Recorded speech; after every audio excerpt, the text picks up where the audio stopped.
Black men date out their race more than all other men put together. You know why? Racial inferiority. We don't think we're as good as the white man, so we need the white woman in order for us to feel an artificial sense of equality. It is self-hatred to the 20th power. I'm not against white women, but I support black women. Hello everyone, welcome back to Trending Pulse Worldwide, where we tackle the topics that matter most and spark the conversations you care about. If you're new here, you're really welcome, and consider subscribing if you haven't, and ring the notification bell so you never miss out on our latest discussions. Now, with that said, picture this. You're at a lively gathering, the atmosphere is buzzing, and across the room, you notice someone who isn't your usual type. Maybe they come from a different background, but there's an undeniable connection. You think, why not? After all, love doesn't adhere to boundaries, right? Well, today we are diving into a topic that's been generating a lot of buzz.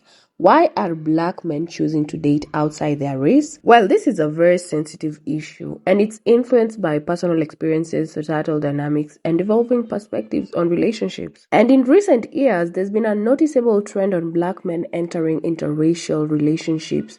And this shift has sparked discussions and debates with various opinions on the underlying reason. So, to gain a deeper understanding, let's explore some videos where they share their thoughts and experiences on this subject. Sometimes people in our meeting group will respect the relationship more when they are a bit different. Oh, that's culture. Wait, why is that though? Unfortunately, a lot of times when black men do very well for themselves, they don't appreciate the black women as much.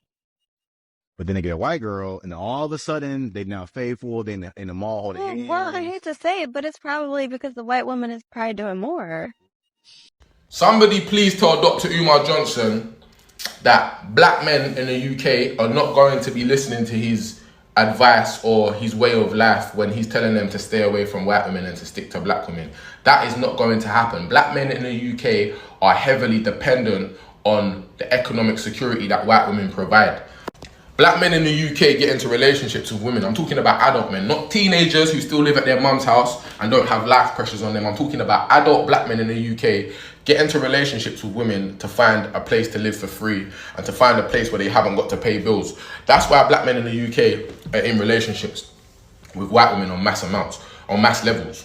Because white women will lie and do benefits fraud to basically allow her man to live with her for very long periods of time, 10, 15, 20 years, where he doesn't have to pay any bills and he doesn't have any big financial commitments. Black women are not having it. I'm telling you, as somebody that's been with black girl after black girl after black, bro, I've been in relationships. My relationships have all been with black women. They're not allowed, they cannot respect a man. They don't love a black man. They cannot talk to a black man nicely if he's had to move into her life and she's had to provide security for him.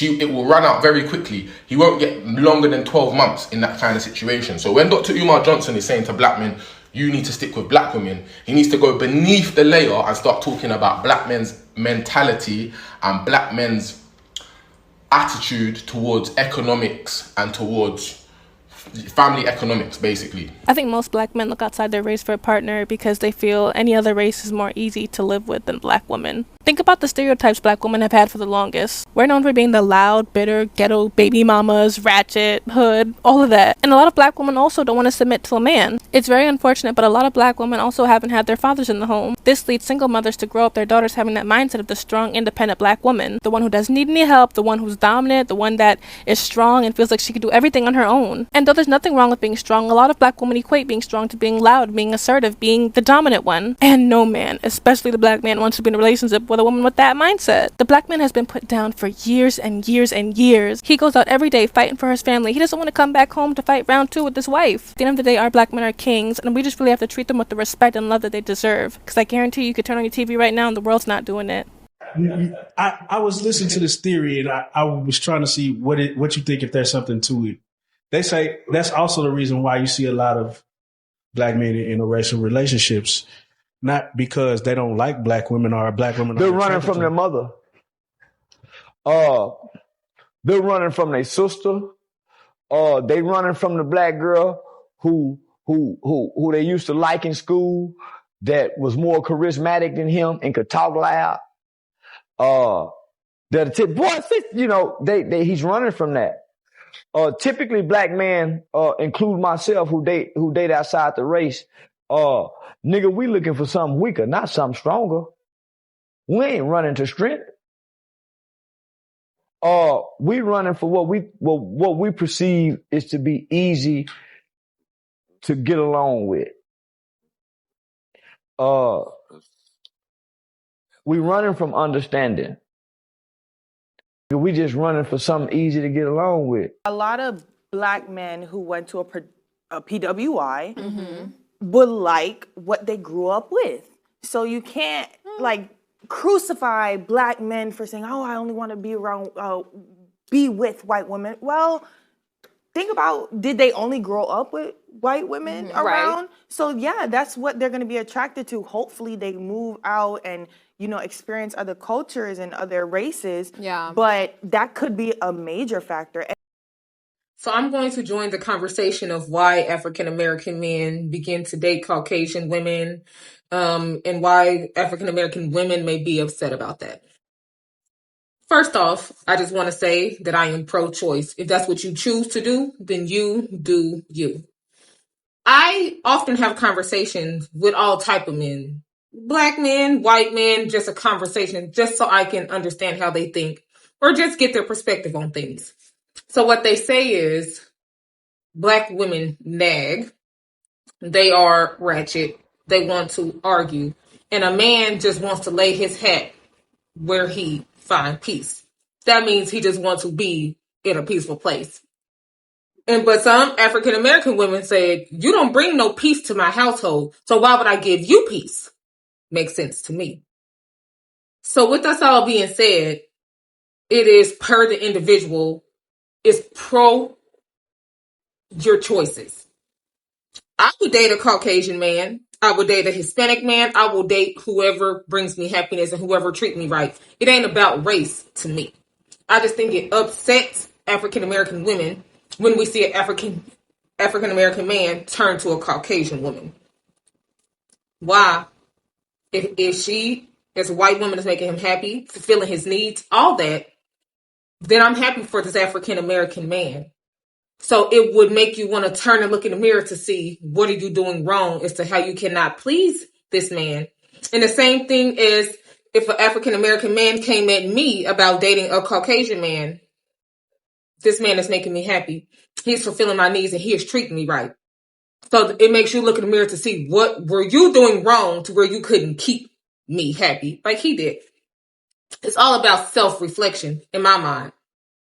Yes, a man wants to be treated right. Yes, he wants to be wherever he finds peace, but he may not bring peace to your household. So therefore, as a woman, you feel as if I don't need to bring peace to him because he ain't bringing peace to me.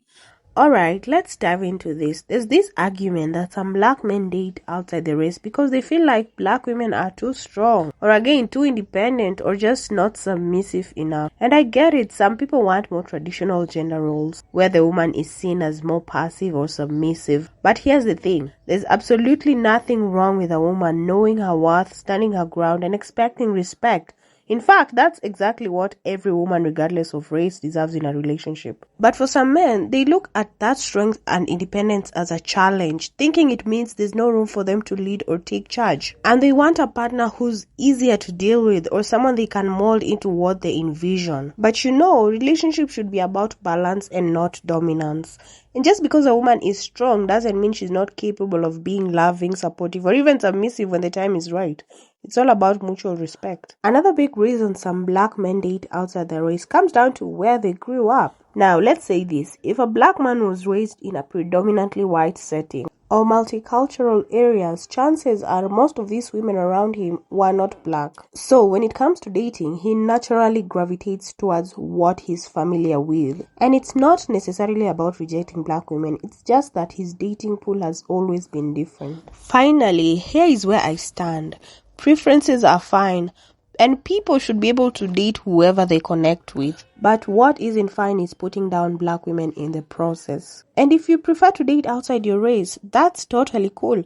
But let's not act like black women aren't worthy of love, respect, and appreciation, because they are. So that is what I had to say about all this. Let me know what you think in the comments below. Let's talk about it and keep it respectful, but don't hold back. If you've made it this far, you're definitely a real one. Please consider subscribing for more conversations like this. And of course, don't forget to like and share as well. Alright, that's it for now. See you all in the next one. Bye.